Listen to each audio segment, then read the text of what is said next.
Olá, pessoal. Muito bem-vindo, muito bem-vinda. Você que nos acompanha, você que está chegando hoje por aqui, sejam todos muito bem-vindos.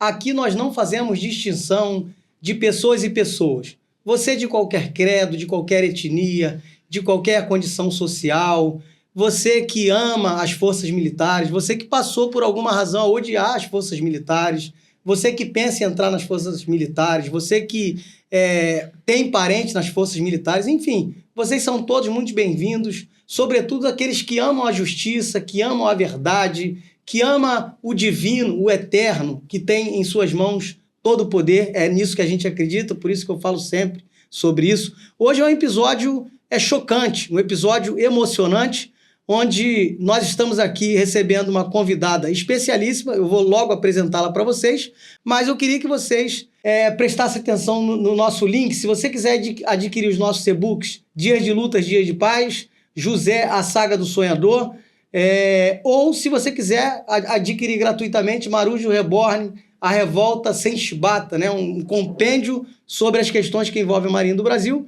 Você pode fazer isso contactando aí os nossos links na bio. E agora eu vou falar sobre ela, nossa convidada, a Dona Yara. Dona Yara é uma pessoa de uma vida muito simples, cria 2 filhos, um casal de filhos, né?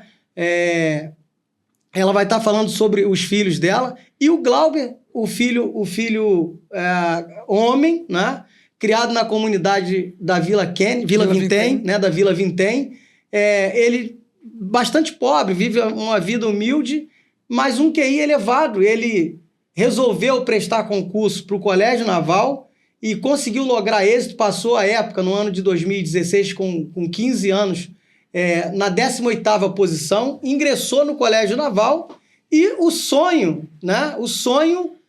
No decurso do tempo, se tornou um pesadelo, como para muitas mães, para muitos ingressos no Colégio Naval, na Escola Naval. Ele chegou aí para a Escola Naval como aspirante e eu vou deixar ela contar para vocês. Eu queria dar as boas-vindas, Dona Yara. Muito obrigado por ter vindo, né? Como que a senhora conheceu o nosso trabalho? Como a senhora ficou sabendo do nosso trabalho? Eu lembro do primeiro dia que a senhora fez o contato, né? E eu achei muito interessante. A gente bateu um papo, eu me emocionei bastante, porque a história de fato é muito chocante. Como que a senhora conheceu o nosso trabalho? Como a senhora chegou até a gente?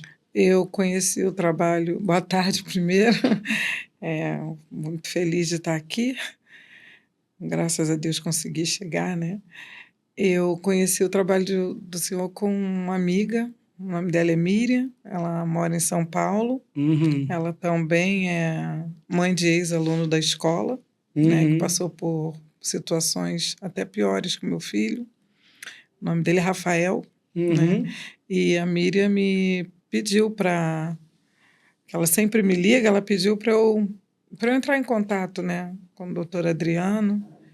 Eu, a princípio, não tinha muita coragem, né? Eu já tinha tentado algumas vezes, mas o meu filho não conseguia dar continuidade, né? Mas, graças a Deus, eu consegui e estou aqui, né? Através dessa amiga Miriam, porque nós, mães que passamos por essas situações, a gente acaba se unindo, né? E mesmo sem estar próxima fisicamente de Miriam, mas nós viramos amigas como irmãs, né? A gente divide as dores. Sempre quando acontece alguma coisa, mesmo nossos filhos não estando lá no colégio, na escola, a gente acaba virando amiga de outras que passam por situações que nós passamos. Pois é. Então, vamos ao ponto nevrálgico, né? O filho da senhora viveu diversos dilemas ali dentro, tanto do Colégio Naval quanto da Escola Naval, né? Isso. Ele chegou, lamentavelmente, a atentar contra a sua integridade física. Esse ano a gente teve o aluno 1097, o Melo Júnior, que atentou contra a vida, e tem muita gente falando que ele é fraco. Hoje mesmo eu fiz uma postagem sobre isso. Na verdade, ele foi forte, porque a voz dele vai ecoar pela eternidade, até mesmo porque eu não vou deixar isso cair no esquecimento. Mando um abraço aí para a mãe do Melo Júnior, para o pai do Melo Júnior, que se tornaram pessoas que são próximas a nós hoje, né? A dona Daniele e o doutor Rodrigo Melo, que também é advogado, um colega advogado. Minha sensibilidade aí sempre para eles. Eu queria que a senhora contasse como que foi a preparação do Glauber, né? Para o Colégio Naval, a esperança, como ele era antes de entrar no Colégio Naval. E como que foi essa chegada lá, entrada no ônibus, ida para Angra dos Reis? Como que foi essa dinâmica? Ele sonhava, né, em ser militar, né? Ele sonhava em ser piloto de avião, né? Queria ser da EPICAR, mas não conseguiu entrar.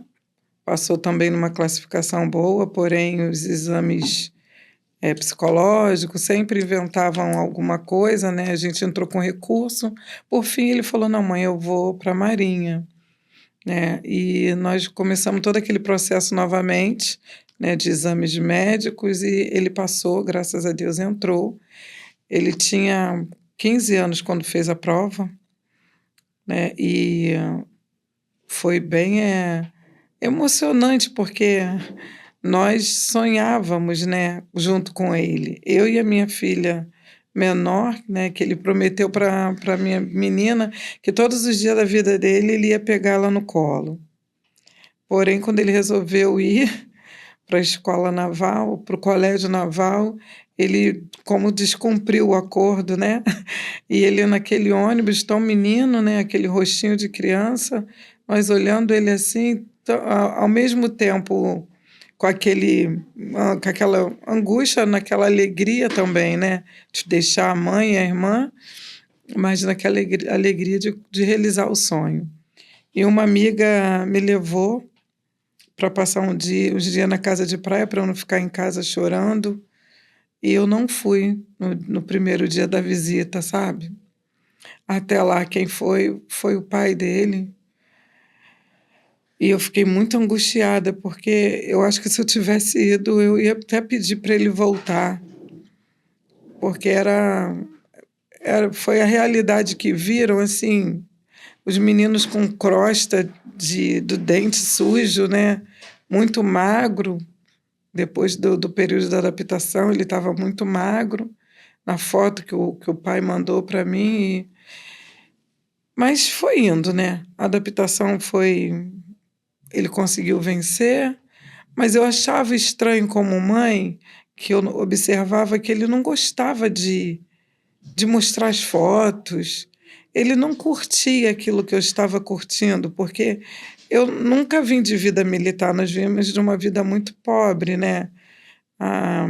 Meus pais abandonaram os 5 filhos. Nós fomos 5 filhos criados sem pai e sem mãe dentro de uma comunidade. Então, eu fiz de tudo para que meus filhos não passassem pelo que nós passamos, né? E você pegar um filho e entregar na mão de um órgão militar, onde na primeira reunião eles falaram: vocês estão deixando os filhos de vocês sobre a nossa responsabilidade. Como eu criava sozinha, eu falei: ele vai ter exemplo de homens, né? Tive aquela esperança dele ter um exemplo de homens, de ensinar ali, né, como ter caráter, né, de homem, mas não. E eu observava que toda vez que ele vinha para casa, ele não mostrava aquelas fotos com alegria. No primeiro álbum, né, que depois de 6 meses tem um evento, né, que eles passam, né, da adaptação para... Aí eu fiz um sacrifício tremendo para pagar aqueles álbuns, porque eu não tinha como pagar. Na época eu fui num banco pedir cheque especial, né? Pedir cheque, né? Talão de cheque, naquela época era talão de cheque. Para dar pré-datado, né? Porque eu queria o álbum, né? A mãe sempre quer, né? Aí pedia ajuda a um, a outro, pai, avô, mas ninguém podia ajudar. Aí o rapaz depois levou o álbum embora, eu fiquei com uma tristeza muito grande no coração. Aí depois de 1 mês e meio o rapaz voltou aqui no Rio e me ofereceu novamente, foi aí que eu consegui o talão de cheque, dividi lá não sei quantas vezes, consegui o álbum. Mas eu mostrava aquele álbum com uma alegria para ele, para as pessoas que chegavam na minha casa. Na verdade, eu fiz um altar de adoração da Marinha, sabe, dentro da minha casa. Eu peguei uma parede do corredor, coloquei aquele quadro dele, né? E algumas fotos assim do lado. E amava aquilo, de ver que eu tinha um filho que estava amadurecendo, a senhora crescendo. Tinha orgulho e idolatrava a Marinha como se fosse a melhor dos lugares onde seu filho poderia estar. Idolatrava mesmo. E toda vez, sempre que eu tinha oportunidade no trabalho, com as amigas, eu mostrava a ele quando ele estava fardado. Então, eu queria que ele fosse exemplo, né? Eu cheguei a falar: meu filho, vamos ajudar os outros meninos, né, quando chegaram assim na idade de escolher o que fazer, eu levava ele, eu falava, vamos lá nesse evento, pode botar a farda, aí você ajuda na sala de aula, vai lá conversar com os meninos da sua idade. Eu fiz isso com meu filho. Ele foi lá e explicou para os meninos assim, que iam sair do ensino fundamental, uma classe, né, que juntaram lá no auditório, e ele começou a contar, né, porque eu pedi para poder ajudar outros meninos a desejarem, né, de comunidade também, querer subir um dia, crescer na vida, né. E aí eu comecei a observar isso, que ele não sentia tanta alegria quando eu mostrava o álbum, né. E foi passando o primeiro ano, aí ele muito inteligente, sempre foi muito inteligente, eu falava, ué, por que você não está ajudando os outros? Porque acho que tem uma coisa de monitoria, né? Sim, os mais inteligentes, os que se destacam, né, ajudam os outros, mas eu não entendia por que ele não fazia isso. Aí passou o segundo ano, quando foi no segundo ano, ele teve uma queda na corrida, numa prova final. Aí ele veio para casa e falou, mãe, eu não vou passar na corrida, eu não vou para o terceiro ano.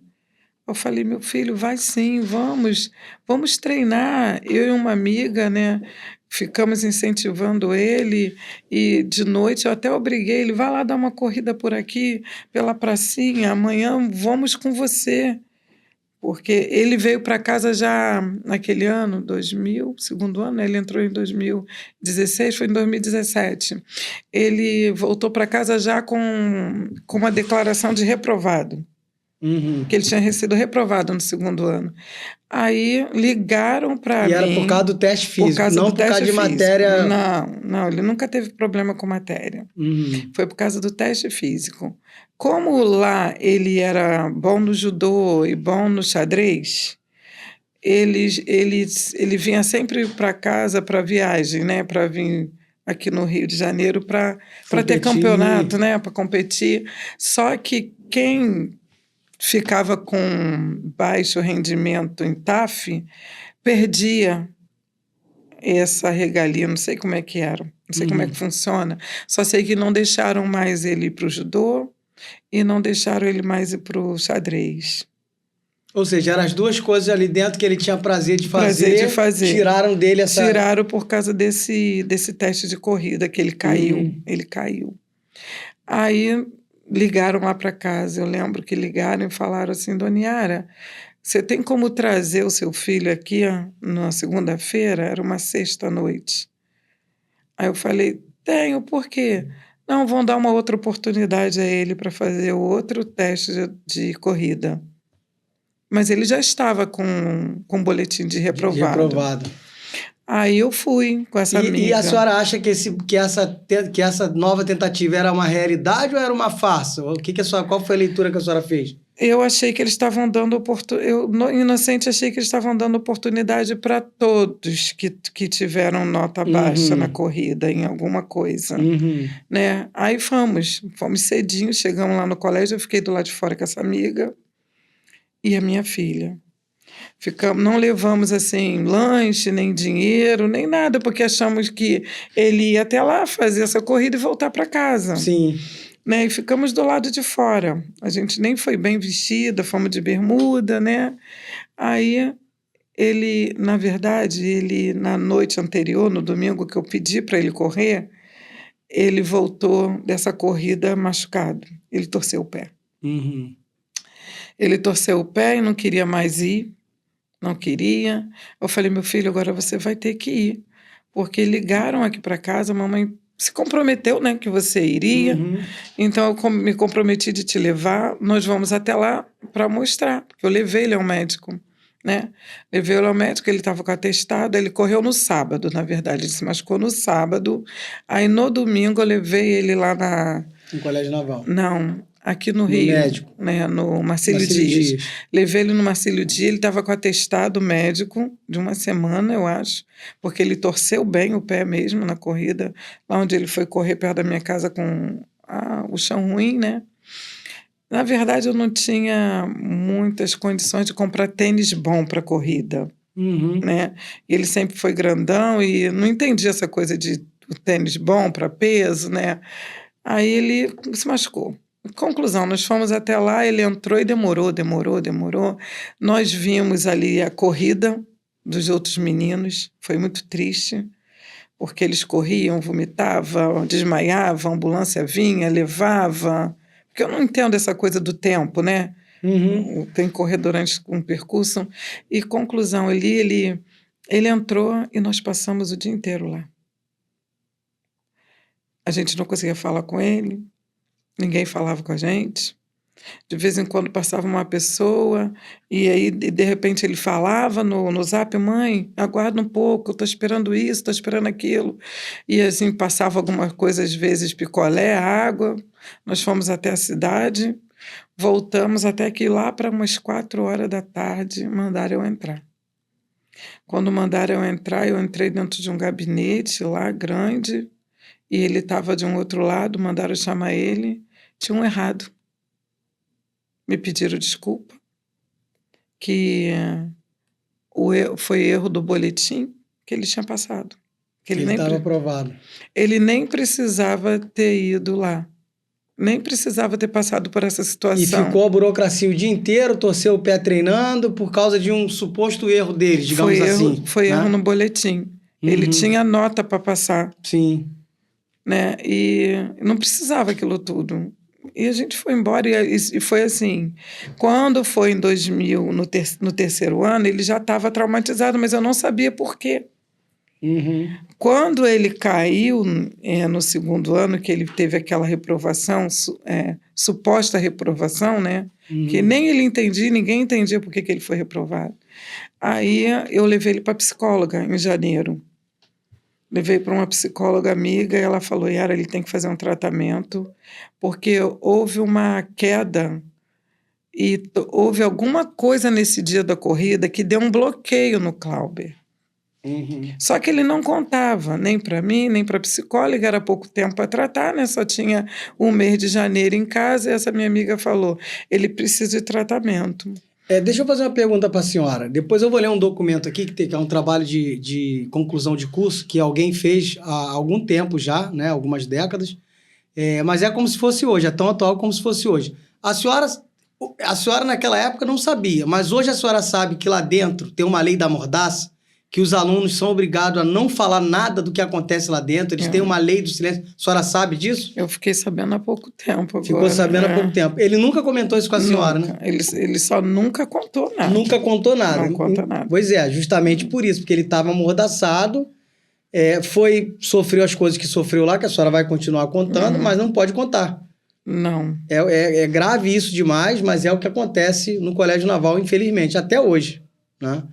Mas aí, concluindo, a senhora pode... Aí ele passou aquele ano não conseguindo mais êxito nas corridas, o terceiro ano. E eu liguei para lá, conversei com as pessoas, falei que ele precisava de tratamento psicológico. Aí marcaram uma psicóloga lá mesmo. Aí eu liguei para ele e falei: você foi a psicóloga? Aí ele: mãe, ela não me chamou mais. Aí eu peguei uma amiga, que era amiga de alguém lá, para descobrir o que estava acontecendo, né? Que nós moramos longe. Aí ela falou: ele chegou na psicóloga e disse que eu não sabia o que estava fazendo ali. Mas eu não entendia porque ele sempre obedecia, né? Mas agora eu estou entendendo o porquê, né? Que se eles são obrigados a dizer que está tudo bem, eles vão dizer que está tudo bem, né? Em conclusão, na véspera da formatura, ele não passou. Na corrida? Não passou na corrida. No terceiro ano já? No terceiro ano. Aí fez o terceiro ano 2 vezes. Foi o trauma de não ter passado no segundo, né? Que não sei o que aconteceu lá, que na verdade falaram que ele tinha passado. Aí veio um terceiro ano todo com deficiência na corrida, que nós sabíamos que algo aconteceu lá, mas eu não sabia o quê, né? A psicóloga disse que ele não falava. E aí veio outro trauma, que ele saiu da turma que ele entrou. Ficou com a turma de baixo, né? E a turma dele de origem foi para a escola naval ser aspirante. Não, adaptação, foi. Né? Aí foi um trauma, né? Porque ele entrou para uma turma no 7. Isso em 2019, que a turma dele foi para a escola naval. Isso. Ele continuou em 2019 no colégio naval, fazendo o 4º ano, que na verdade era o 3º ano, repetição, né? Ele foi em 2016, 17, 18 e 19. Ele repetiu por causa dessa tal corrida. Isso. E como é que foi esse ano de 2019? A senhora falou alguma coisa que a turma ficou marcada? Foi, ele entrou numa turma de ano 7. Que foi um escândalo aquele ano, em 2017, que a adaptação, acho que vazou para a internet, os maus tratos dos meninos, algumas mães se juntaram, alguns foram mandados embora, algum trote, alguma coisa que eles fizeram, que foi um escândalo aí, essa turma foi marcada. Ele falava para mim, não, mãe, quando a gente for para a escola, eles esquecem tudo, apaga. Ele sempre colocava...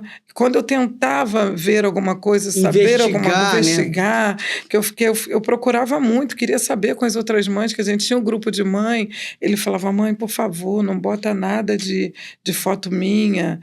Sempre eu tenho isso até hoje, eu não consigo ficar batendo foto, entrar em mídia, porque a gente ficou traumatizado, que era muita coisa que acontecia com eles, né? Muita pressão, não posso sair em foto, não tira foto minha, não posso isso, não posso aquilo.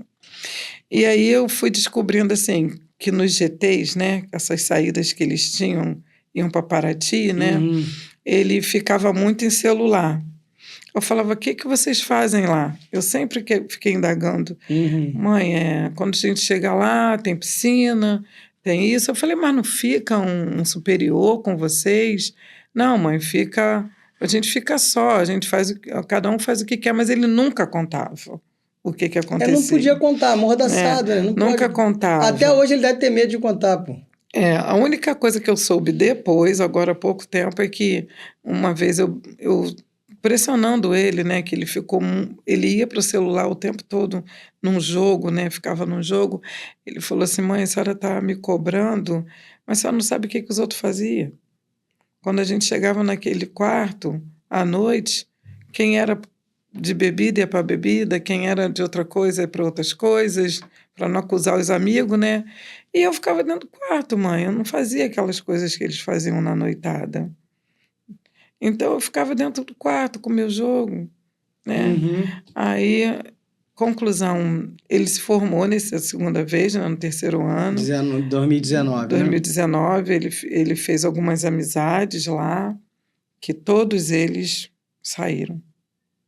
Todos os amigos que ele fez nesse 3º ano... Saíram.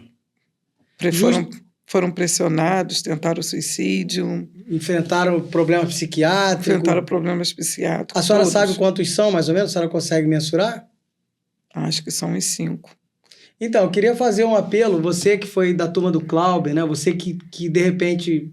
tem condições de vir aqui falar, você que é aluno, né? O Clauber não está em condições de falar, a dona Yara vai falar os porquês, né? Mas se você tem coragem, se você tem condições, não é só coragem, condições psicoemocionais para vir, né? Pode vir. E você, mãe ou pai, que quiser vir também, né? Aqui é um lugar de segurança. Aqui é um lugar onde a voz vai ecoar da minha boca. E eu tenho coragem, casco grosso, para enfrentar esse sistema maligno de forma aguerrida, de forma combativa e denunciar, ainda que tentem me calar e tentem criminalizar, eu vou denunciar tudo aquilo que tiver que ser denunciado com muito fervor, com muito vigor, porque isso tem que acabar. Eu quero prometer aos pais cujos filhos estão doentes, quero fazer uma promessa que já fiz para o pai e para a mãe do Melo Júnior, eles jamais serão esquecidos, eles vão ser vozes reverberantes através dessa voz no mundo, não só aqui no Brasil, mas no mundo, porque muita coisa vai acontecer daqui para frente e essas coisas serão tão expostas que não haverá outra solução para a Marinha senão mudar a formação dos oficiais, que muitos se tornam verdadeiros monstros, e eu explico exatamente os porquês. Então, os colegas dele saíram, né? Ele saiu, mas eles chegaram a ir para a escola naval, eles foram para a escola naval. Marcado, né? Foram. Queria que a senhora falasse dessa coisa do marcado, porque a gente sabe que chega lá marcado, Quem tem problema no Colégio Naval chega marcado. Então, o que aconteceu na Escola Naval, na adaptação? O que aconteceu lá? Eu não queria que ele fosse, porque nós mães, a gente percebe, né? Tem um sentido assim, eu comecei, nesse terceiro ano, eu comecei a ver que tinha alguma coisa de errado. Porque chegar em casa e não contar nada, e não ter alegria, não ter mais aquele prazer do menino, né? Que entreguei um menino na mão da Marinha. E aí parece que aquele sonho, aquela alegria, vinha só aquela tristeza. Nesses 4 anos que o Glauber ficou no Colégio Naval, a senhora entende que ele se desconstruiu como pessoa? A senhora entende que a personalidade dele mudou, ele ficou introspectivo, perdeu a alegria, a vida dele em casa? O que a senhora percebeu de mudança? Ele gostava do ambiente com os amigos. Ele gostava de... Até eu achava que ele gostava do castigo. Por quê? Porque tiraram ele do judô. Do judô, do xadrez. Né, do xadrez. Então, quando botavam ele de castigo lá, que se chama baixo rendimento, né? BDO, BDA, uma coisa assim. O dele era sempre físico. Eles largavam os meninos lá. Eles não podiam ir embora na sexta-feira. Olha que coisa. O castigo era ficar lá dia de sexta-feira à noite e no sábado de manhã fazer as atividades onde eles tinham baixo rendimento e ir embora para casa. Eu acho isso assim, sem objetivo, não tinha objetivo nenhum. Mas não é, porque o cara podia ir para casa e fazer em casa o tal do treinamento. Não é objetivo nenhum. Para mim só era um castigo, que tirou aquilo que dava prazer. E aí eles procuravam prazer em outras coisas, né? Eles ficavam jogando, vendo anime. Foi aí que ele ficou nesses jogos online, né? Com os colegas online, e coisa que ele não podia fazer em casa, porque em casa eu cobrava para ele viver, não ficar o tempo todo em jogo, né? Então, assim, eu senti que na última semana do terceiro ano, ele estava com saudade não dos militares, do militarismo. Ele estava com saudade das amizades que ele fez ali. Uma impressão ruim que eu tive, sabe? Sim. Dele na formatura. Quando foi em janeiro, quando foi em dezembro, ainda falei, você não precisa disso. Você é inteligente, vai fazer uma faculdade. Nós estamos juntos. O nível de inteligência que ele tem, pelo que a senhora falou e pelo que eu já percebi, né? Se ele quisesse passar na faculdade de medicina, ele passa. Engenharia, qualquer faculdade. Aí eu falei, você não precisa. Ele, não, mãe, eu vou. Eu acho que ele tem ainda essa coisa de querer mostrar para mim, né, e que me honrar por todo o sacrifício. Minha mãe foi pobre, eu vivi na comunidade da Vila Vintém, eu vivi na pobreza, minha mãe não teve paz, então eu vou ser o oficial da Marinha para dar honra, fazer a viagem de ouro, ganhar dólar, comprar um apartamento para minha mãe. Ele falava que ia pagar os estudos da irmã. Então, ele falava, a gente entende isso. O que eu não pude ter, eu vou ajudar a senhora, eu vou pagar a escola da minha irmã, os sonhos da irmã, ele sempre falou isso. E aí, quando foi no primeiro dia, eu nunca vou esquecer aquele dia, sabe? O primeiro dia na Escola Naval? Na Escola Naval. Eles vieram tão bonitos assim, né? Tudo arrumado com aquelas malas, mas as pessoas comentavam já, né? Olha, se prepara, porque eles destroem os meninos nessa adaptação do colégio, da escola. Aí eu lembro que eu fui eu creio em Deus, né? Eu creio, uma semana antes eu fui num monte orar, sabe? Eu fui no monte orar e eu levei a farda para pedir a Deus para proteger o meu filho. E eu ia sozinha com uma amiga. Aí essa amiga marcou umas 6 da manhã, eu acho. Quando deu umas 5 horas, eu comecei a me arrumar aquele movimento para ir. Aí eu escutei bem nítido a voz do Senhor no meu coração, dizendo, leva eles. Eu falei para Deus, poxa Deus, eu vou chamar as crianças agora, uma hora dessa, né? A gente chama os filhos de criança, para ir no monte, mas eu obedeci. Olhei para ele e falei, vamos no monte comigo, você e sua irmã. Aí, mas os dois obedeceram na hora. E eu levei a farda. E quando chegou lá, a gente estava no monte, orando, e quando chegou lá, essa amiga, uma irmã, foi orar junto comigo por eles, e ela falou assim: olha, por obediência à sua mãe, por vocês dois estarem aqui, Deus está dando um livramento muito grande para você, porque você obedeceu. Mas eu vejo um trote, alguma coisa assim, eu vejo uma coisa muito ruim, mas Deus está dando um livramento para você.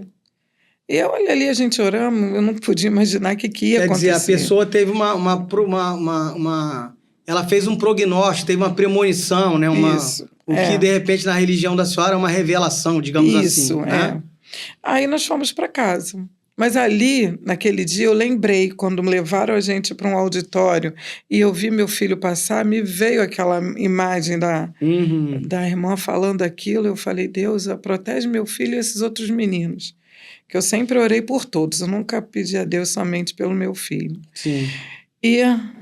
Mas eu fui para casa com meu coração angustiado, que a fala dele já não era: a Marinha vai cuidar dos seus filhos, dos filhos de vocês, quando ele entrou com 15 anos. É porque lá no Colégio Naval tem aquela ideia de que eles são menores, então eles vão proteger, mas é mentira. Mentira. Lá o ECA não vige, lá vige uma ditadura interna covarde, onde os oficiais deixam os terceiranistas torturarem literalmente os primeiranistas, e isso vem desde a fundação do Colégio Naval, e eu tô falando isso aqui com muita coragem, com muita veemência, com muita verdade, e vou provar que é isso que acontece. Eu já tô provando, aliás, não vê quem não quer.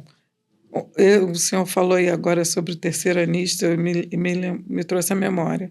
O Cláudio, ele tinha esse problema, porque o primeiro ano é maltratado pelo terceiro, né? Isso. Aí o segundo, acho que tem que maltratar o primeiro, uma coisa assim. E ele nunca fez isso. Nunca maltratou ninguém. Então, ninguém gostava dele porque ele não se encaixava nessa dinâmica do abuso. Exatamente. Então, ele acaba não prestando para o sistema. Não, e ele era sempre o Claubão de todo mundo.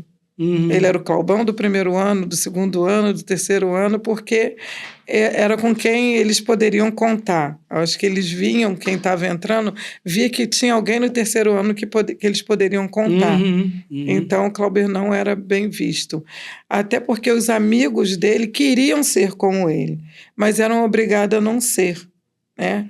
E aí, o que acontecia? Ele sustentava que ele ia continuar sendo o bom caráter que ele tinha. Não ia se despersonalizar, né, digamos assim. Mesmo que ele... Eu sempre falo aqui, né, que eles chegam ali adolescentes. Então, ali eles passam por um processo que monstrifica. Exatamente isso. Por que grande parte, não são todos, mas grande parte, ou a maior parte dos oficiais da Marinha são verdadeiros monstros? Porque eles passam pelo Colégio Naval, pela Escola Naval, num processo de despersonificação, de monstrificação. Então, alguém que é igual ao Glauber, eu conheço muitos oficiais que são humanos, né? Eles sofreram, mas não fizeram outros sofrer, mas provavelmente eles sofrem mais do que a conta, né? Justamente por não se desumanizar, né? E o que aconteceu com ele ali, naquele primeiro dia?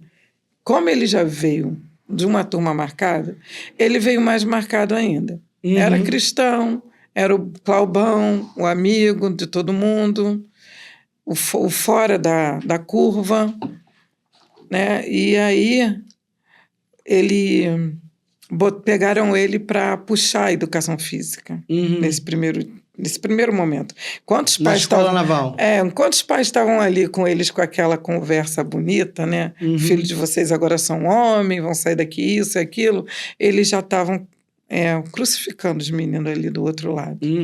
Cláudio conta, né, o pouco que ele contou, no hospital, ele contou isso, que eles pegaram ele, botaram ele na frente, ele tinha que puxar a educação física com a mala pesada, né, não podia deixar cair, e ele viu os amigos vomitar, cair, desmaiar, e ele não podia ajudar ninguém nem parar. Ou seja, tratado pior do que bicho, né? Nem bicho se trata assim, né? Você entende a maldade? Você é o bonzinho? Você é o bonzinho? Né? Então agora você... Você não vai poder exercer a sua bondade aqui, porque aqui é lugar de crueldade. Entendeu? Então obrigaram ele até a exaustão, arrebentar todo mundo. Porque ele é forte, né? Ele é grandão, eu vi a foto dele, ele é grandão, bonitão, né? Ele é, graças a Deus, assim, ele gosta de pegar peso, gosta de mostrar que é forte, né? E, conclusão, ali, alguns amigos deles pediram para sair. Já começou os pedidos de desligamento ali. Pela alegada fraqueza, alegada covardia. Quem é que aguenta a tortura? Quem que aguenta ser torturado? Torturado mesmo, eles foram. E ali as mães começaram, no mesmo dia. Fulano desistiu. E a gente ali no grupo não entendendo nada. O que está acontecendo? E ninguém podia falar. Os meninos não falavam, não contavam por que a lei da mordaça e a lei do silêncio do colégio para a escola naval. Aí passou uma semana, eu recebi uma ligação que meu filho estava no Marcílio Dias. Aí nós partimos correndo para lá, eu liguei para o pai foi também junto comigo. E aí, chegando lá, ele estava com CPK altíssimo, eu acho que o normal é 120, o dele foi a 40 mil, eu acho. CPK seria o quê? Desculpa a minha ignorância, né? Eu também sou ignorância nessa área, mas... É alguma taxa que estava alta, né? Que leva a paralisação dos rins. Dos rins, provavelmente por não beber água, né? Vou até dar uma pesquisada, a senhora pode continuar falando à vontade. Então, assim, o dele, não tinha só ele internado, mas ele era o estado mais grave. Ele foi com o estado mais grave para lá. Acho que nós passamos aí uma semana. O exame de CPK mede a quantidade de enzima no sangue e é utilizado para identificar lesões em músculos, coração e cérebro. Indica dano tecidual, diagnóstico, enfim, infarto, lesões musculares. Então, aqui, pelo que a senhora está falando, né, essa elevação nesse exame, dessa enzima... Pelo que a senhora está falando, a moça lá que teve a premonição, ela acertou. Porque se seu filho está vivo hoje, foi pelo amor de graças a um poder maior, um poder superior, porque ele poderia ter morrido lá. E se ele tivesse morrido, qual seria o diagnóstico? Morte natural, mal súbito. Muita gente tem morrido hoje aí no TAF, muita gente tem morrido dentro das Forças Armadas, tem sido até assassinado, e a palavra é mal súbito, se suicidou. Mas a gente está aqui para mostrar a verdade. E aí, como é que foi no Marcílio Dias? Eu queria que a senhora continuasse. Nós passamos ali aproximadamente uma semana com ele. Eu tinha uma mãe que também era doente, que eu cuidava. Ficava em casa com a minha mãe, então nós fizemos rodízio, né? O pai ficava, o tio ficava, eu ficava de dia, eles à noite, que ele não podia ficar sozinho. O estado dele foi tão grave que o Comando Geral Maior chegou de helicóptero no Marcílio para visitar ele. Marcílio Dias, lá naquela ala, ficou do hospital. Não, limpa aqui, limpa ali, porque está chegando. Né? Uma autoridade para visitar ele. A autoridade maior da Marinha foi visitar ele. Eu lembro, cheio de divisa, com segurança, aquelas coisas todas, foi visitar ele. E ele recebeu alta para ficar em casa, uma semana de alta. Quando nós chegamos em casa com ele, o meu telefone tocou. Onde está o Cláudio? Eu falei, estamos chegando em casa. Estamos com um atestado médico para ele ficar uma semana em casa. Traz ele de volta, porque ele está no período de adaptação. Ele tem que ficar aqui. Nós entendemos que ele ia ficar numa enfermaria com atestado médico. E a senhora levou seu filho quase que levando para o matadouro, né? O pai levou de volta. Quase que para o matadouro, né? O pai levou ele de volta, chegou lá, a gente não conseguia falar com ele no celular, né? No período de adaptação. E, novamente, meu telefone tocou. Foi no dia do meu aniversário, 29 de janeiro. Aí, um enfermeiro, que nós acabamos fazendo amizade lá, o celular do enfermeiro, Dona Yara, a senhora pode voltar aqui para o Marcílio Dias? E aí eu quase desmaiei, né? Sentei lá no sofá, eu falei, o que aconteceu com meu filho? Ele vem para cá. Vem rápido que teu filho está indo para a mesa de cirurgia. E eu peguei um Uber correndo, do jeito que eu estava. Quando eu estava chegando no Marcílio Dias, que a Marinha ligou, que até então não tinham me ligado. O enfermeiro fez uma ligação clandestina para te avisar, porque a Marinha negligenciou isso. Vocês estão vendo, senhoras e senhores?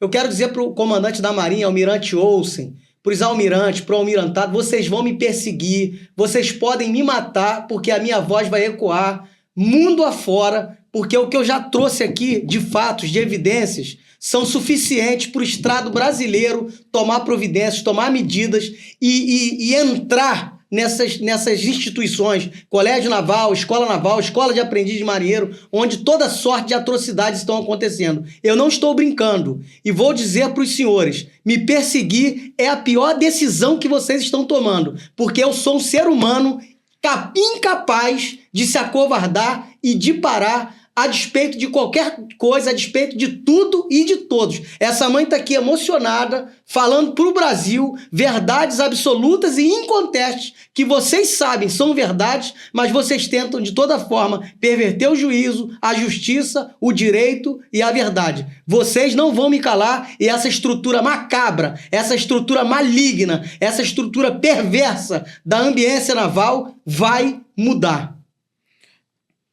Cláudio veio para casa aquele dia com CPK ainda 2.000.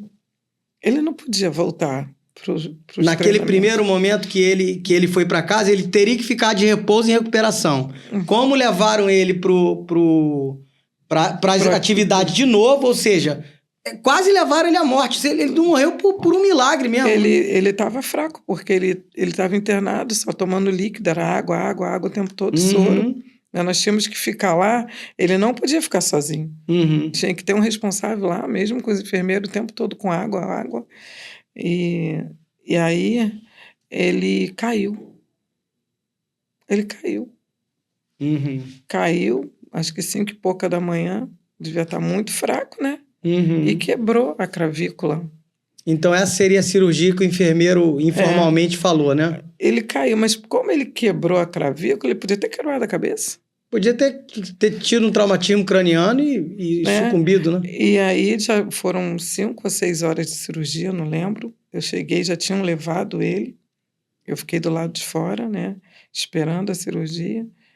Ficou cheio de pino, né? Ficou com os pinos no braço. E aquele ano foi um ano terrível, porque...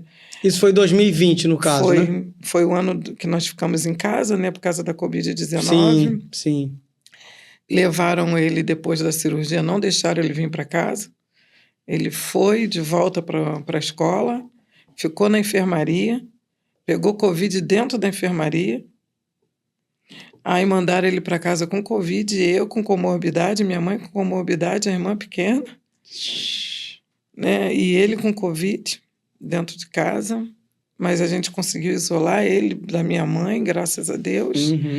Minha mãe morreu naquele ano, mas não foi de Covid, né?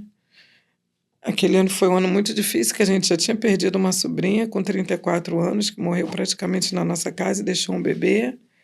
E nessas angústias todas, teve a morte essa questão dele. E ele ficou em casa até outubro. Né? Quando chegou outubro, estavam levando os meninos de volta para casa para fazer o staff, as provas finais, que eles ficaram estudando online, né? Híbrido, né? Só que tiraram os ferros, né, do braço dele, mas ele não fez staff nenhum, ele não fez treinamento nenhum, né? Mas em casa a gente colocou uma barra, conseguimos fazer uma barra, ele treinava em casa, quando liberaram, e ele passou em tudo, só na corrida. Que ele e todos os alunos, né, estavam sem...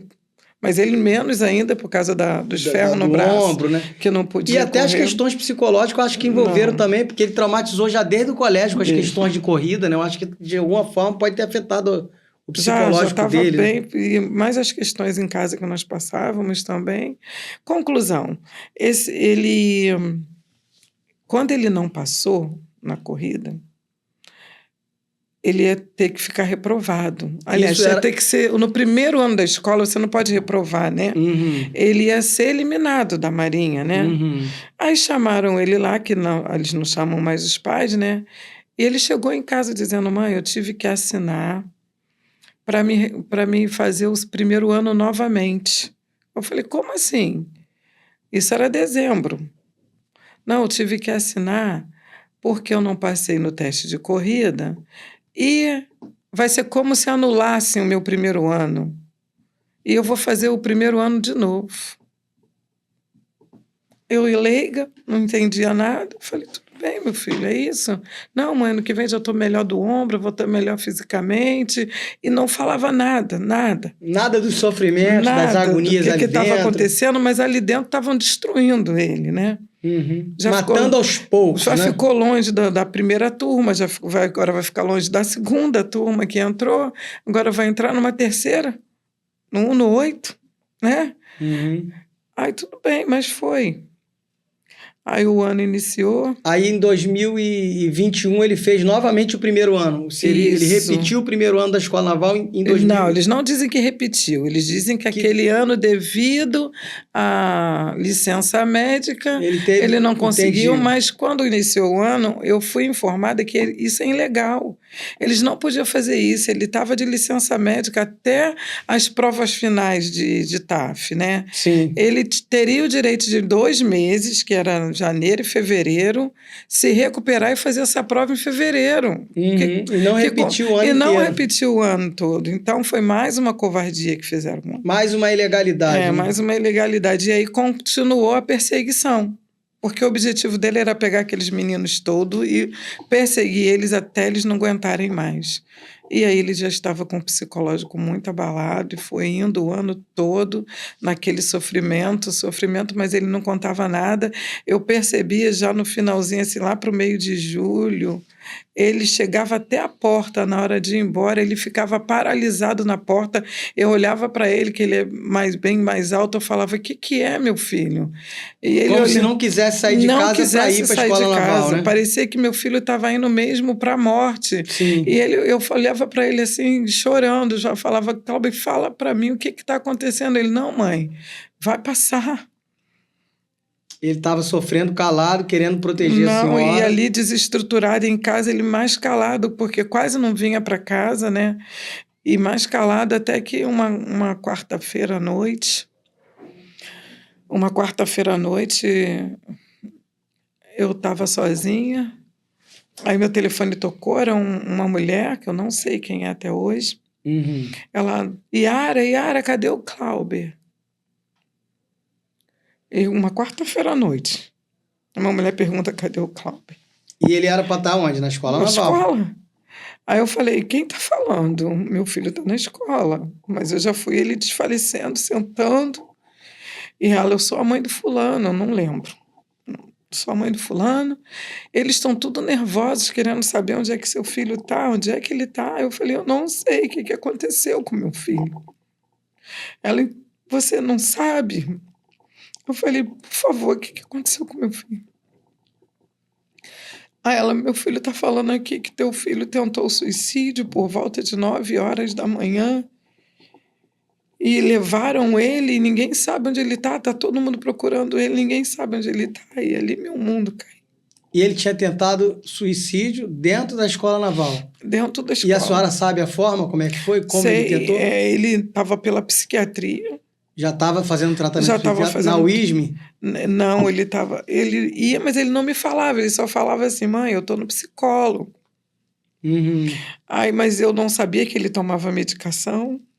E o tratamento que ele estava fazendo era na Marinha? Ou era na Marinha, né? É, na Marinha. Na Unidade Integrada de Saúde Mental da Marinha, lá na Pechincha. Não, eu achei ele lá na UISM. Mas não sei onde levavam ele. Até então não sabia. Não sabia, entendi. Não, eu demorei 1 dia e meio para achar. Porque a Marinha não avisou nada, que internou, tratou assim como se fosse um indigente, sem pai nem mãe. Nós ligávamos, não atendiam. E as pessoas que falavam comigo, muita gente ligava e falava: pelo amor de Deus, não liga para lá que vai ser pior para ele. Eu: pior como assim? E as pessoas me segurando, porque eu queria tarde da noite ir lá para a escola, e as pessoas me segurando, até que um amigo meu falou assim: eu prometo que vou achar o Cláudio. Você espera, que amanhã nós vamos achar ele. Eu vou te dizer isso. E eu só pedi a Deus assim: Deus, deixa eu ver meu filho sorrir. Eu sei que o Senhor sabe onde está meu filho. Eu só quero ver meu filho sorrindo de novo. E foi uma noite de terror, uma manhã de terror, por volta de 11 e pouca. Eu estava orando muito, orando. Aí o telefone abriu com essa pessoa, né? E tava lá uma foto do meu filho assim, com uma roupa azul, um roupão azul, e um braço, até aqui só vi um braço, uma mão branca segurando ele, e ele tava dando um sorriso para mim, sabe? Quem estava do lado dele não saiu na foto, não podia sair, né? E ele estava dando um sorriso, mas um sorriso, parece que alguém falou, dá um sorriso. Isso aqui vai para sua mãe ver que você está bem. Entendeu? Dona Yara, eu quero dizer para a senhora que o choro da senhora aqui é bem-vindo. A senhora está aqui falando coisas muito sérias e muito graves inerentes a seu filho. Eu me sensibilizo, né? Eu choro com a senhora, ainda que minhas lágrimas não derramem. Eu sou uma pessoa com coração de carne, né? Então, se a senhora quiser dar uma pausa, pode dar uma pausa, respira, fique à vontade e fale o que a senhora precisa falar, porque isso também é terapêutico para a senhora. Então, assim, a covardia, eu acho isso covardia. Uma mãe descobrir que um filho tentou um suicídio por uma outra pessoa. E dias depois, né? Mais de um dia depois, de 24 horas depois. Mais de um dia, né? Que foi de manhã. Uhum. Eu não pude falar nada com a pessoa. Não sabia quem é da foto, eu não podia falar nada. Ele já mostrou meu filho, né? Eu sei que é um funcionário lá da UIUSM.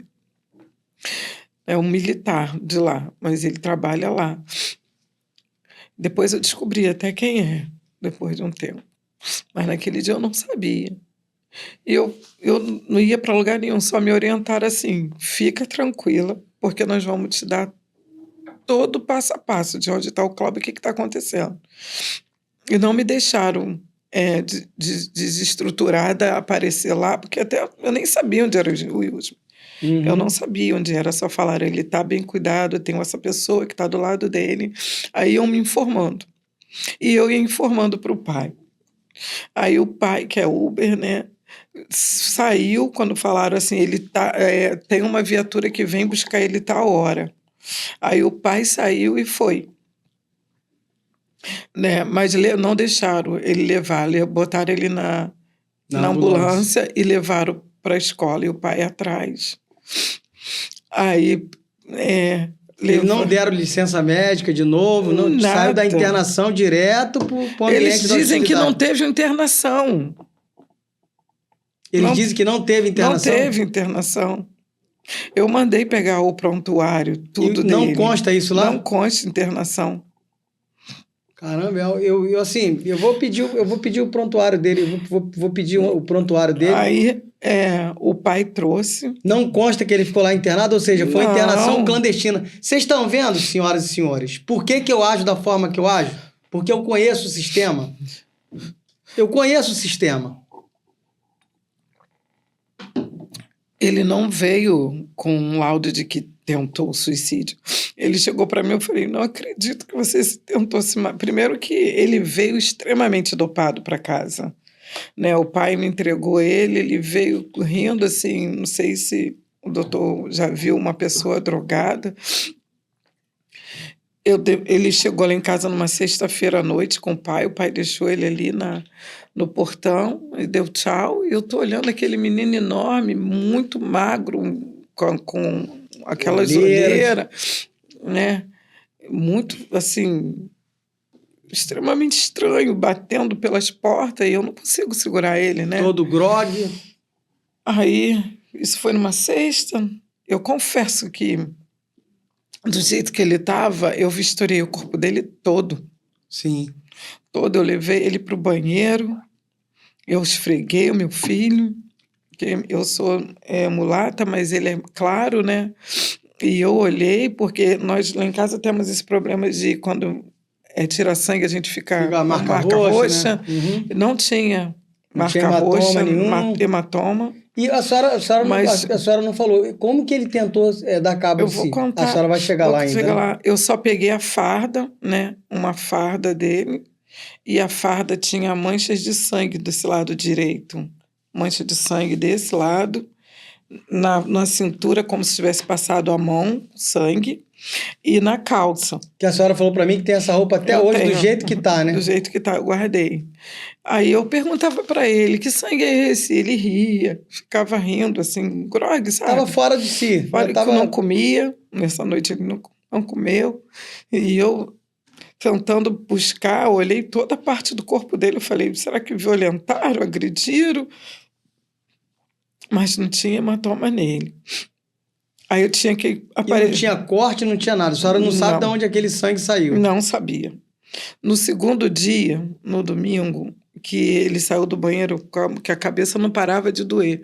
Aí ele falava, mãe, tá doendo aqui, ó, no meu nariz, nessa direção. Aí que ele foi contar. Eu falei, os seus colegas me contaram, porque eu peguei o celular dele e comecei a ver as mensagens dos amigos, né? E tinha um amigo que falou assim, pô, Cláudio, me perdoa. Me perdoa, porque eu tive que te dar uma nota baixa de oficialato, né? Eles me obrigaram, porque se eu não desse essa nota baixa para você... eu ia ficar no prejuízo. Ia acontecer alguma coisa. Esse estava pedindo perdão, não lembro o nome, sabe? Sim. Esse pedia perdão a ele... e algumas outras mensagens. Pô, Cláudio, o que aconteceu? A gente viu você voltando e você pegou aquele monte de remédio e você botou tudo na boca. E eu comecei a ver aquilo e comecei a ligar para as mães, que eu tinha os contatos, elas começaram a contar aqui. Ele não me disse, na época ele não me disse. As mães me falaram que ele voltou de um lugar... e sentou e tomou aquele monte de remédio, aí eles vieram para cima dele e ali ele começou a passar mal e carregaram ele para a enfermaria. Aí depois, quando ele ficou melhor, que ele contou, mãe, eu não queria me matar, eu só queria que aquela dor passasse.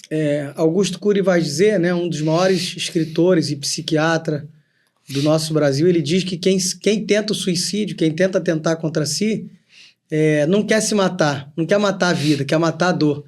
Nós estamos no Setembro Amarelo. Setembro Amarelo. Saindo e aí eu digo para vocês, na Marinha tem Setembro Amarelo? Eu sempre digo que não. Que aquela fantasia do marketing é uma mentira. Olha o que essa senhora mãe, né? Mãe de um sonhador de 15 anos, favelado, que saiu da favela para sonhar em ser oficial da Marinha. E o que a Marinha fez com ele? E reitero, isso não é fato isolado. São muitos amordaçados que não têm falado, mas vão chegar mais pessoas que vão falar até que o Estado vai ter que tomar a providência. E essa providência não será me perseguir, porque quanto mais me perseguirem, mais eu vou falar. Aí ele disse que tomou aquele monte de remédio na hora, porque ele achou que ele ia ficar mais calmo, né? E depois ele contou, ele só conta até isso, que ele foi para o USM, né? Não sei se no dia anterior, não lembro, e ele veio com uma medicação, eu tenho todas as receitas. Tem, né? Desde o dia 20, eu acho, de outubro, que aconteceu isso. Tenho todas as receitas ali, ele tomava remédios fortes, manhã, tarde e noite. Nenhum ser humano em sã consciência fica de pé. Sim. Né? Pode ser forte do jeito que ele é, mas são comprimidos controlados. Sim, é droga, né? É droga, né? E aí ele falou, mãe, eu tinha que entregar em 3 lugares essa documentação que veio do médico. Da UIM lá. Ele entregou no primeiro, no segundo e não entregou no terceiro. Aí, por não entregar no terceiro, esse comandante lá, Concia, não sei o nome direito. Conca, deve ser o Conca, né? Lá, como é que funciona? Eles... Era um que perseguia eles. Era abaixo do... Conca, acho que... Conca é o comandante do corpo de aluno, Concia é o comandante da companhia. Acho que deve ser esse aí. Ele mandou chamar um outro menino. Um outro rapaz, né? Aí ele, mãe, eu não sei por quê, ele só fez assim para mim, eu não sei por que ele mandou chamar esse outro, e nós fomos até ele. E lá ele me humilhou, mãe. Só até aí.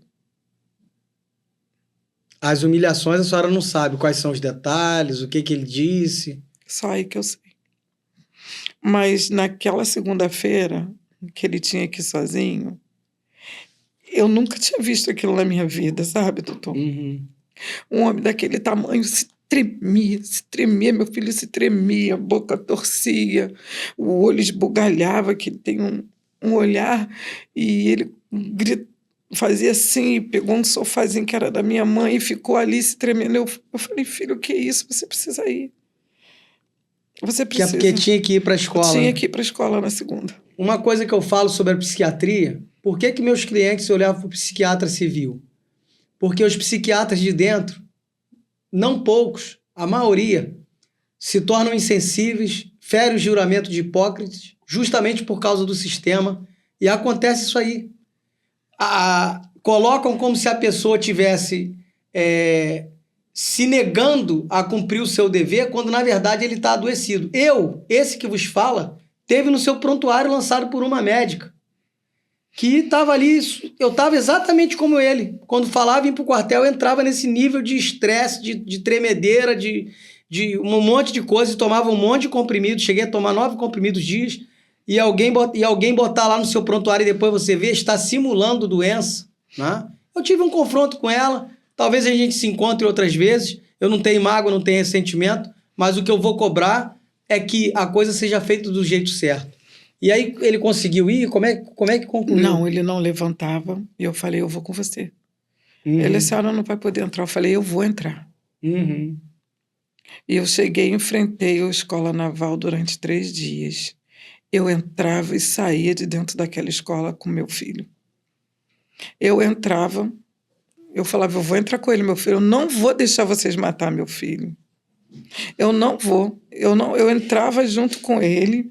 Ninguém pedia a senhora? Não, eu entrava de manhã, saía de lá 11 horas da noite. Chegava em casa meia-noite. Então a senhora foi advogada dele, porque esse papel aí é o que eu faço em muitas ocasiões. Eu fiquei dentro daquela enfermaria o tempo todo, mandavam chamar ele para lá e para cá, tinha hora que ele tinha que caminhar sozinho, mas eu segurava ele e falava, eu estou aqui, eu só saio daqui com você.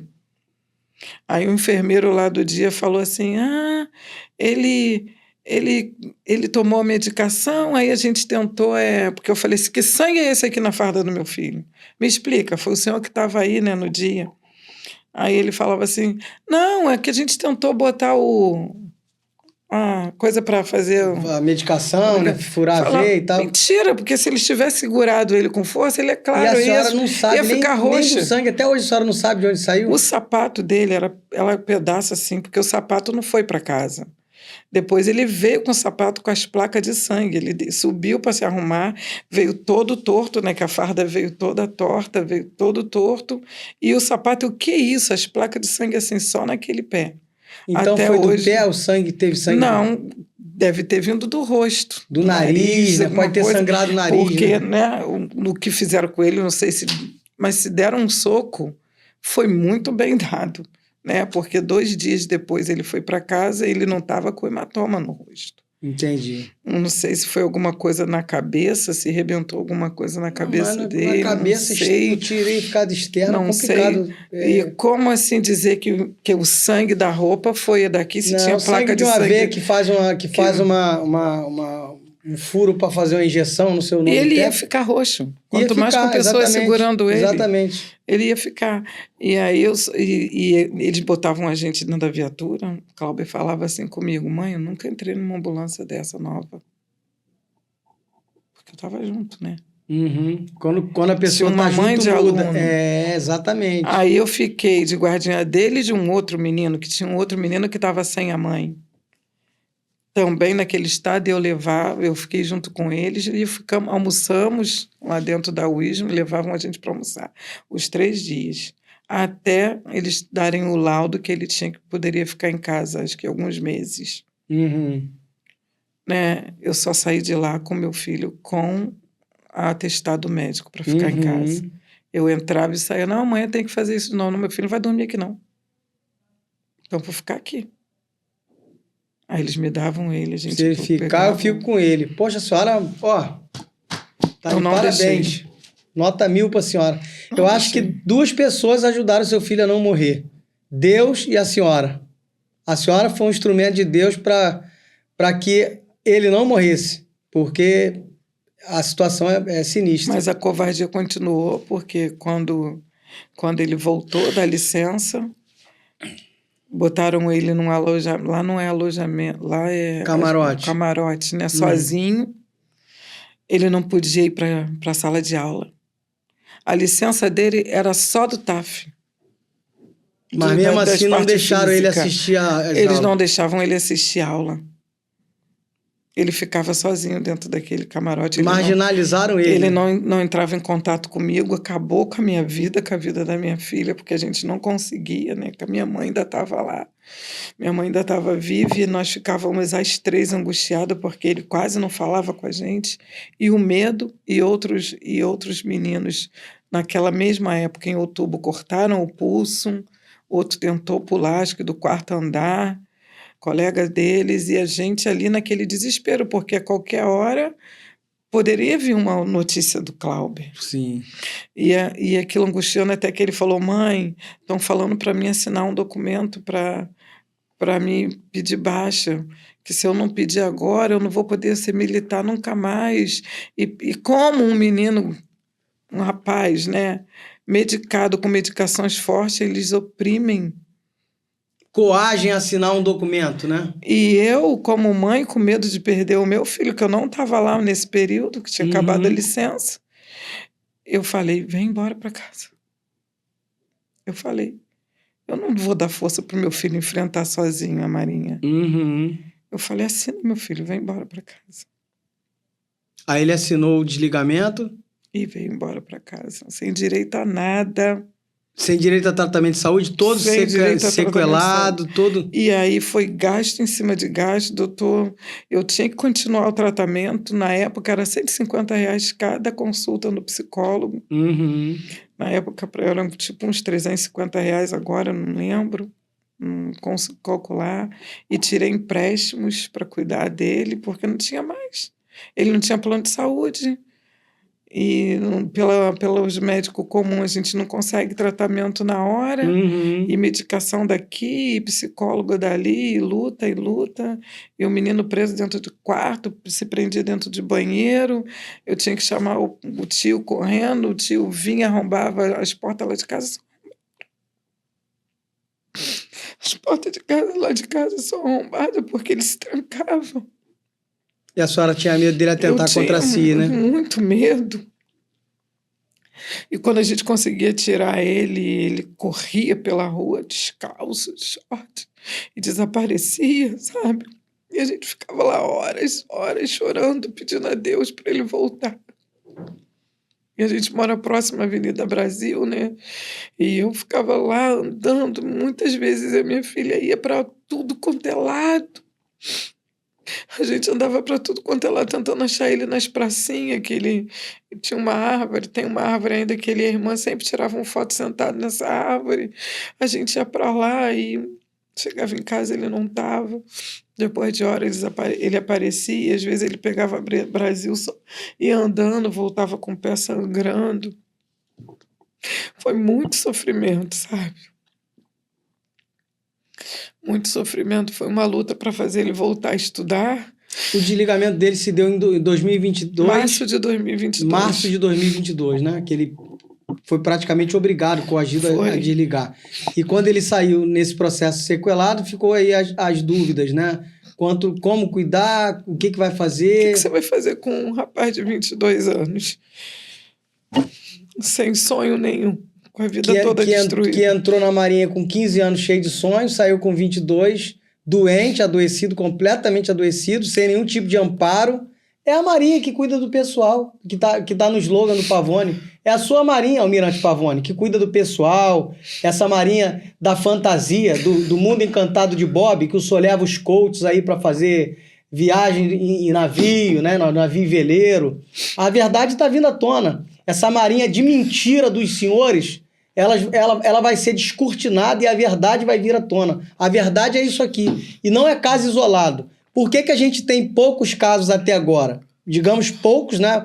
porque as pessoas estão amordaçadas, mas eu quero declarar que essa mordaça vai cair e vão vir muitos pais aqui, vão vir muitos alunos que vão superar os seus traumas e vão vir aqui. Inclusive, eu tenho alguns que mandam carta e falam assim, rapaz, eu não consigo falar na câmera, mas se você quiser ler minha carta, você pode ler. Eu vou começar a ler essas cartas, né, esses relatórios de ex-alunos da Escola Naval, do Colégio Naval, e vocês vão ver o que de fato são essas instituições. O meu desejo é que mude. É para isso que eu estou lutando, é para isso que eu estou trabalhando, é para isso que eu estou gastando a minha vida, porque eu acredito que isso vai mudar.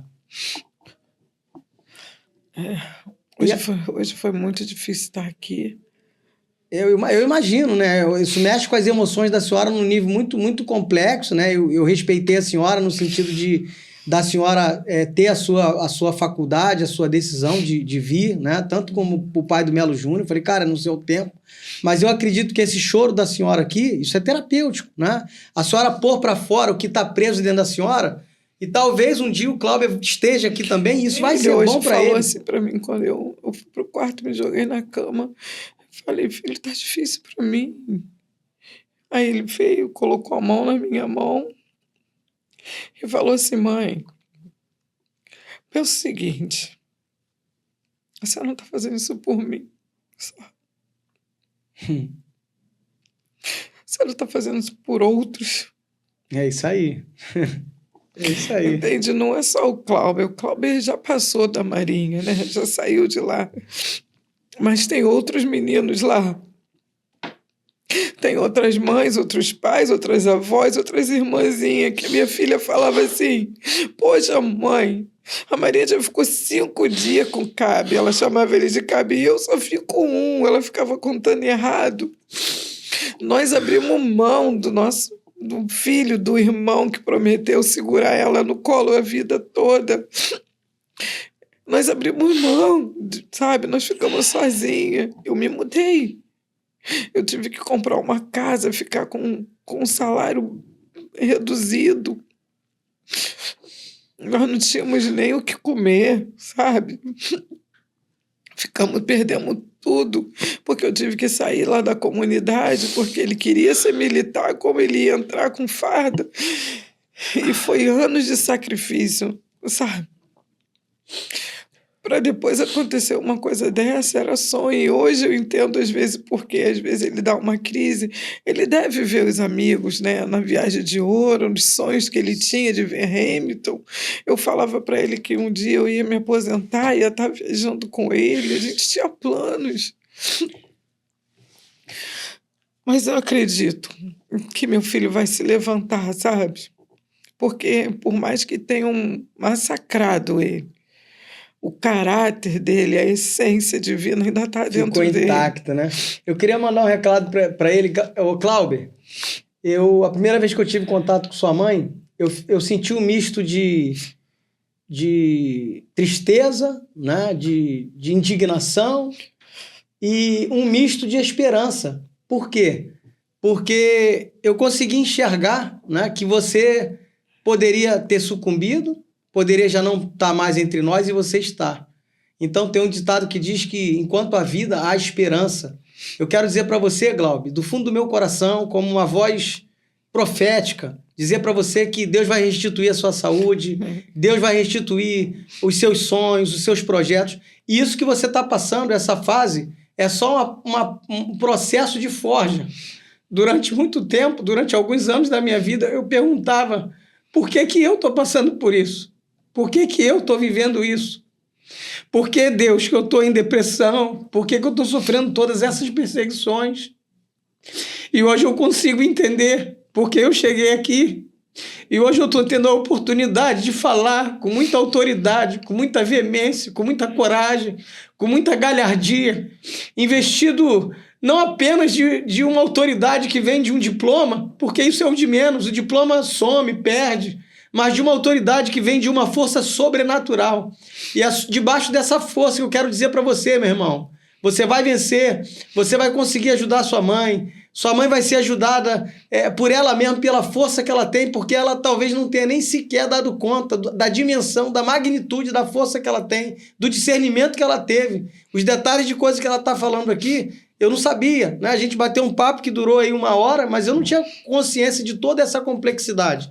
E eu me emociono porque por trás do advogado, do comunicador, do teólogo, dos títulos que carrego, das minhas pós-graduações, tem o simples Adriano, um ser humano que vive em busca de justiça, de equidade e de verdade. E é isso que falta na Marinha do Brasil, mas a gente vai lutar para que isso seja inserido com veemência. A máscara vai cair, a Marinha vai ser desnudada, e aí vão ter que se botar uma roupa, e essa roupa vai ser uma roupa diferente, uma roupa limpa, uma roupa de integridade, uma roupa onde as autoridades corruptas vão cair e vão pagar pelos seus erros, pelos seus equívocos e até pelos seus crimes. Eu acredito nisso. É só porque eu acredito que eu luto. É só porque eu acredito que eu não paro. É só porque eu acredito que eu vou continuar lutando. E aí, como que a senhora está lidando hoje com o Glauber, né? Como ele está, como está a filha da senhora, né? Já se passaram aí 3 anos, né? Mas é um processo difícil de encarar, eu sei como é que é, né? Muito difícil. Você vê que a senhora, 3 anos depois, fala e se emociona, e consegue me emocionar, e eu tenho certeza que está emocionando o nosso público que vai assistir, né? Um tempo atrás eu não tinha como conversar, falar sobre isso. Não era só dor, não tinha estrutura, porque eu fiquei muito doente, né? Uhum. Depois da perda da minha mãe, perdi um irmão, e cheguei ao nível de perder a memória. Acho que a senhora comentou comigo. Eu fiquei muito doente, perdi a memória, porque é muita coisa, né? É uma carga muito pesada. É uma carga muito pesada, e quando a gente sofre muitos embates assim, eu tive vários AVCs silenciosos, isquemia, né? Pequenas... AVC isquêmico silencioso que eu tive. Vários, e o médico falou que eu ia perder a memória. E era por causa da carga de estresse, né? Carga de mal emocional, né? Me deram muitas medicações fortes, eu já não podia andar sozinha. Não podia fazer mais nada quase sozinha. E era 29 remédios por dia. 29? Comprimidos. Caramba!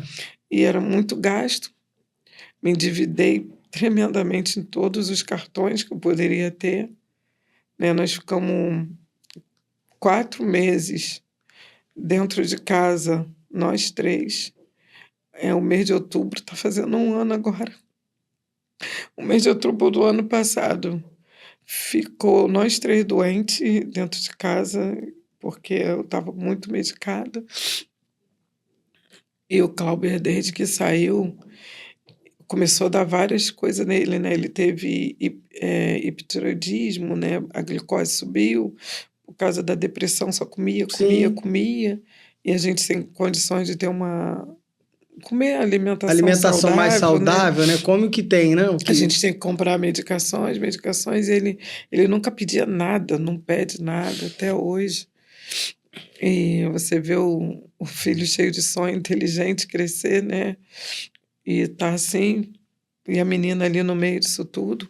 Mas hoje, graças a Deus, né? A ajuda de Deus em primeiro lugar, e das pessoas que estão, os amigos que estão à nossa volta. Hoje, Glauber está fazendo faculdade, mas nem sei por que ele escolheu a faculdade de física. Bom de matemática, né? É uma faculdade que ele pode virar um cientista até, né? Ele tinha um nome, Adalto Lourenço.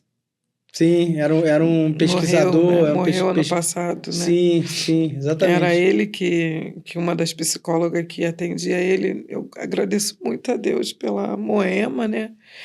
Psicóloga? Psicóloga Quero dele. mandar um abraço para a senhora, doutora Moema. Eu fiz um período de psicologia, né? E aí tranquei, fiz um curso de psicanálise, porque eu sou apaixonado pela psiquiatria, pela psicologia, pela psicanálise. Eu sou apaixonado pela mente humana, né? Então, queria agradecer a senhora aí o tratamento dispensado ao Glauber, à família dele. Quem sabe um dia eu trago a senhora aqui para falar de questões que envolvem traumas e abusos e os desdobramentos disso. E Deus abençoe a senhora. Muito obrigado por cuidar dessa família. A Miriam que me indicou ela é de Natal, né? E foi tremendo assim, o trabalho que ela foi fazendo com ele. e conseguimos assim que ele fizesse a primeira prova do Enem, mas ele estava bem mal, né, aquele ano e perdeu a segunda fase. Não conseguiu fazer. Não, ele não acompanhava. Sim, né? O raciocínio estava lento, né? Não queria, acho que ele não queria se movimentar, nem entendia direito. Aí no segundo ano eu forcei, agora ele já está no 4º período, mas faz online. E agora ele faz terapia com a Marisa de Paula. Já voltei agora, já tem um mês. Marisa de Paula tem ajudado muito ele, a mim. Mandar um abraço aí também para a doutora Marisa. Deus abençoe a senhora no seu trabalho. Você está mais próximo de nós, eu vejo o avanço dele, né? E creio que ele vai conseguir, em nome de Jesus. Já conseguiu. Eu sou a prova viva. Eu vivi o ápice da depressão, né? Eu nunca pensei em suicídio, porque eu tenho uma personalidade colérico-sanguínea. Era mais fácil eu matar alguém, né? Eu sempre digo isso. Eu nunca pensei em suicídio, mas já pensei em outras coisas. Graças a Deus nunca fiz, porque Deus sempre me deu domínio, me controlou, né? Mas eu tive alguns embates com algumas autoridades abusivas que eles entendiam que ali não dava para eles fazerem o que fazia com todo mundo, né? Então esse foi o preço da minha carreira, o preço de algumas coisas que eu agradeço.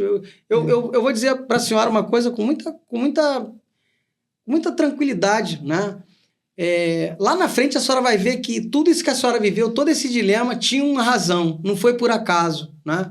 Então o nosso encontro não é por acaso aqui hoje. Eu conheci a senhora, daqui a pouco eu vou conhecer o Cláudio, já prometi que vou lá fazer uma visita para ele aceitou, vou visitá-lo, vou dar um abraço nele, e eu vejo ele como um herói, como um cara que superou, não vejo ele como um fracassado.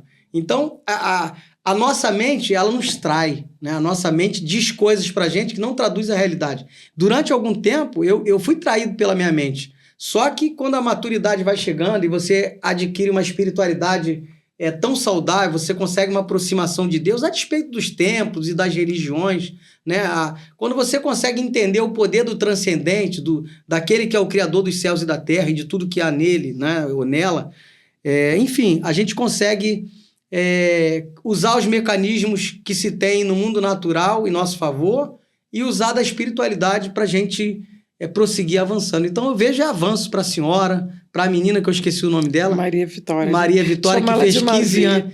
Mavi fez 15 anos. Mavi, sua mãe é apegada demais a você, sua mãe é uma guerreira, né, que cuidou de vocês. Quero mandar um abraço para você, Mavi. E se Deus quiser, eu vou conhecê-la também quando for visitar seu irmão. Tá bom, querido? Deus abençoe você. Parabéns pelos seus 15 anos, que eu fiquei sabendo que foi elaborada aí uma festinha, né? E tudo transcorreu bem. Deus abençoe muito você. Então, a gente tá caminhando para o final, né? Eu vou ler uma coisa aqui, né? Bastante chocante, mas que tem tudo a ver com aquilo que a gente tem falado aqui. Eu estou com um trabalho de conclusão de curso, um TTC, né? Trabalho de conclusão de curso, cujo tema é O Trote no Colégio Naval, uma visão antropológica, de autoria de Celso Castro. O resumo do TTC é o seguinte: este artigo, originalmente escrito em 1985, foi acrescentado de um prefácio e um pós-fácio. Ele apresenta uma pesquisa sobre o trote no Colégio Naval que teve como evento-chave um drama social, nos termos de Victor Tanner, a expulsão de vários veteranos após terem sido denunciados por um calouro. Os dados empíricos provêm de um conjunto de entrevistas com 5 antigos alunos. Olha só se a história não se converge, né?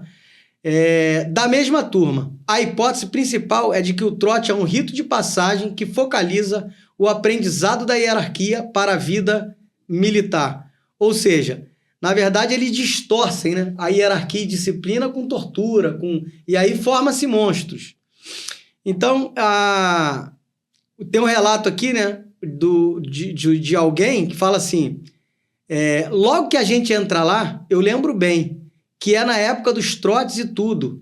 Eles, os veteranos, fazem questão de conversar com a gente e de avisar todo mundo, e ameaçar, e falar. e colocar dentro do código de valores isso, que mesmo que você saia do colégio, você não conte a ninguém, não divulgue o que acontecia lá dentro. Inclusive, eles usavam artifícios para que isso ficasse na tua cabeça mesmo. Por exemplo, eles dizem que se você dissesse, ninguém ia entender. Todo mundo ia pensar que você era babaca, achar que era absurdo. Eles queriam colocar o trote como uma coisa normal. Todos aqueles valores como uma coisa normal. Como uma coisa que é assim, porque deve ser assim. Como se tivesse uma razão de ser. Como se isso tudo fosse positivo para a formação pessoal de cada um. Para a formação militar. Meu irmão, isso aqui me dá um asco, um nojo.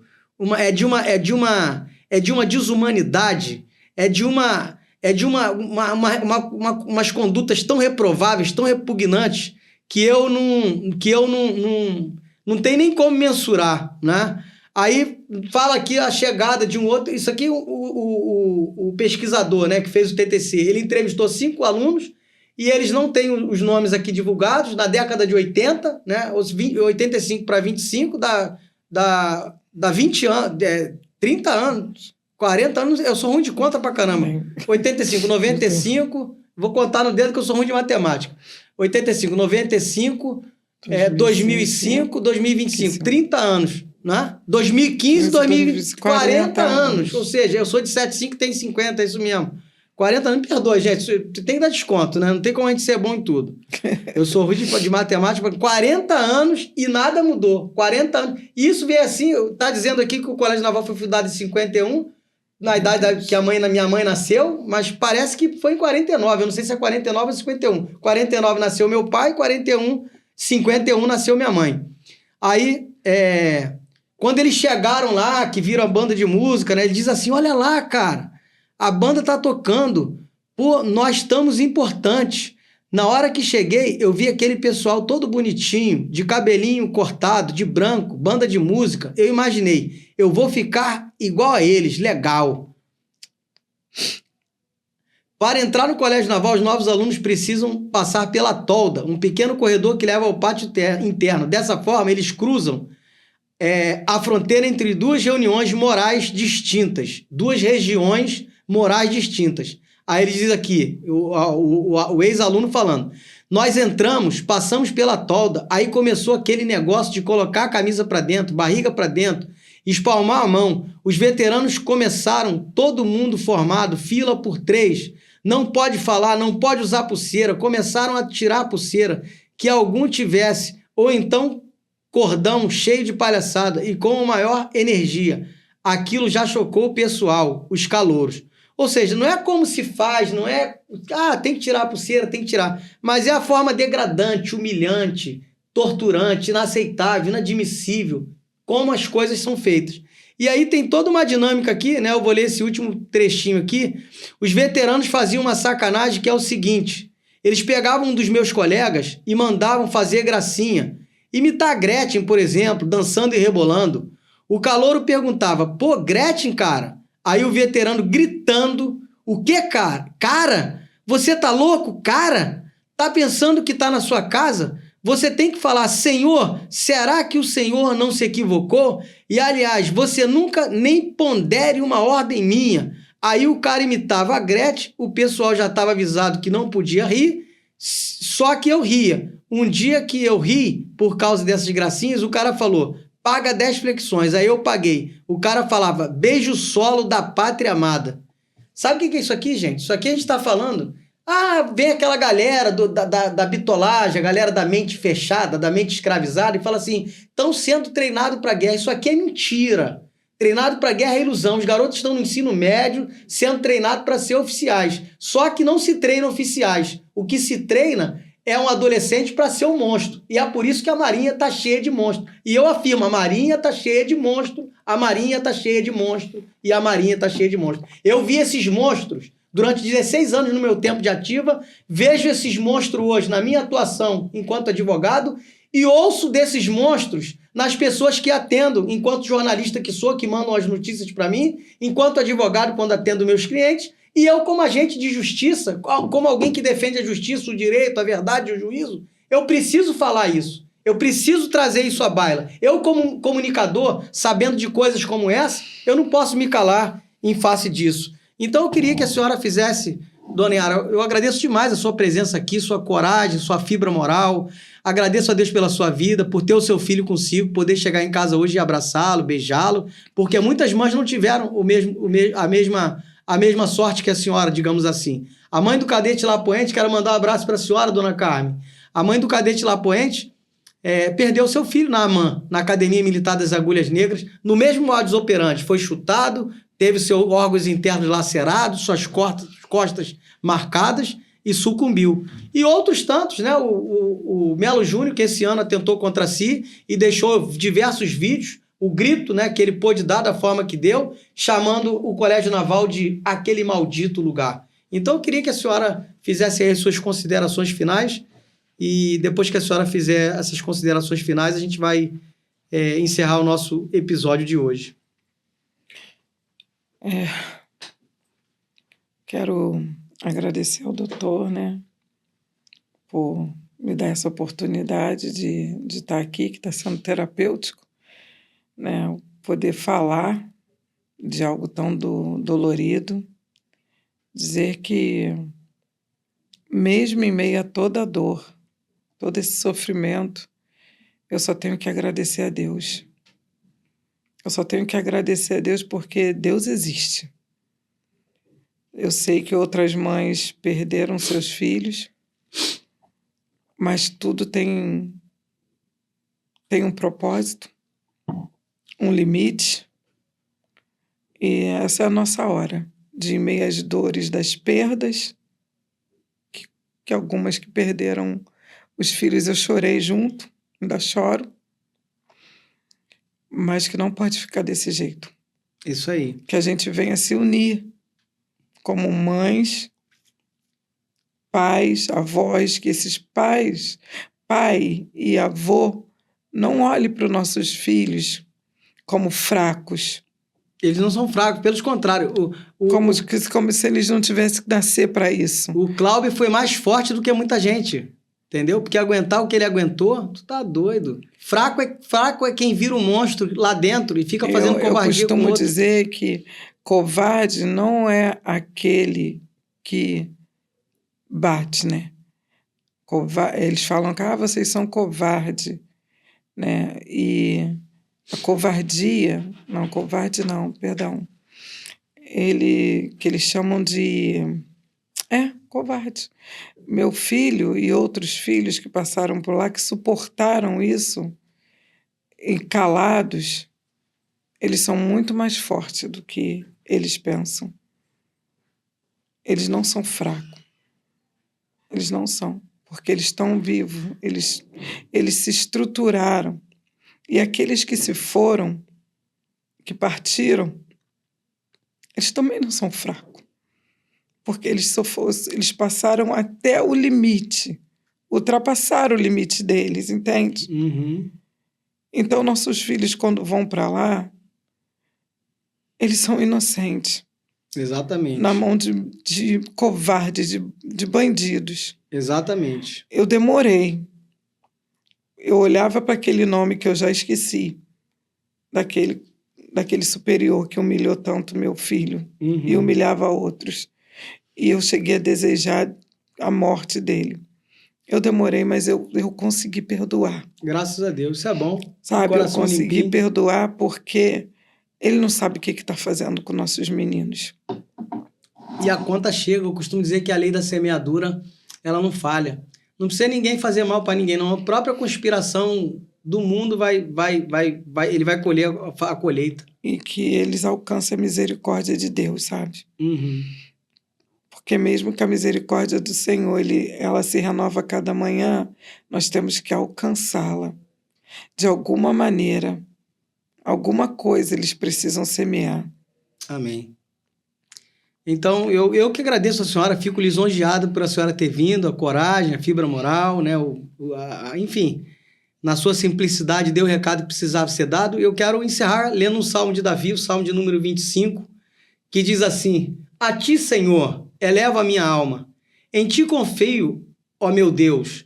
Não deixes que eu seja humilhado, nem que os meus inimigos triunfem sobre mim. Nenhum dos que esperam em ti será humilhado, mas humilhados serão aqueles que sem motivo agem traiçoeiramente. Mostra-me, Senhor, os teus caminhos, ensina-me as tuas veredas, guia-me na tua verdade e ensina-me, pois tu és Deus, o meu Salvador e a minha esperança. Está em ti o tempo todo. Lembra-te, Senhor, da tua compaixão e dos atos do teu amor leal, que existem desde a antiguidade. Não te lembre dos pecados, das transgressões da minha juventude, conforme a tua misericórdia. Lembra-te de mim, pois tu, Senhor, és bom. Bom e justo é o Senhor, por isso instrui os pecadores no caminho. Conduz os humildes na justiça e lhes ensina o seu caminho. Todos os caminhos do Senhor são amor leal e fidelidade, para com os que cumprem os testemunhos da sua aliança. Pelo amor do teu nome, Senhor, perdoa o meu pecado, que é tão grande. Quem são esses que temem ao Senhor? Ele os instruirá no caminho que devem seguir. Viverão em prosperidade, e os seus descendentes herdarão a terra. O Senhor confia os seus segredos aos que o temem, e os leva a conhecer a sua aliança. Os meus olhos estão sempre voltados para o Senhor, pois ele tira os meus pés da armadilha. Volta-te para mim e tem misericórdia de mim, pois estou só e aflito. As angústias do meu coração aumentaram. Liberta-me da minha aflição. Olha para a minha tribulação e para o meu sofrimento e perdoa os meus pecados. Vê como aumentaram os meus inimigos e com que fúria me odeiam. Guarda a minha vida e livra-me. Não me deixe ser humilhado, pois eu em ti me refugio. Que a integridade e a retidão me protejam, porque a minha esperança está em ti. Ó Deus, redime Israel de todas as suas aflições. Que Deus abençoe sua vida. Até o próximo episódio, se Deus quiser. E fique conosco, compartilha esse vídeo se você pode. Se você pode, né? Curte, compartilha, comente. Você que pode. Os militares da ativa a gente já sabe que não pode, são cada vez mais perseguidos. Mas a gente vai seguindo aí, trazendo a verdade à baila e fazendo de tudo para proteger aqueles que são mais vulneráveis, porque nós somos defensores do direito, sobretudo os direitos humanos, dignidade da pessoa humana, direito à vida, direito à saúde, e a gente vai seguir firme até o fim da jornada, até que a mudança aconteça. Uhum.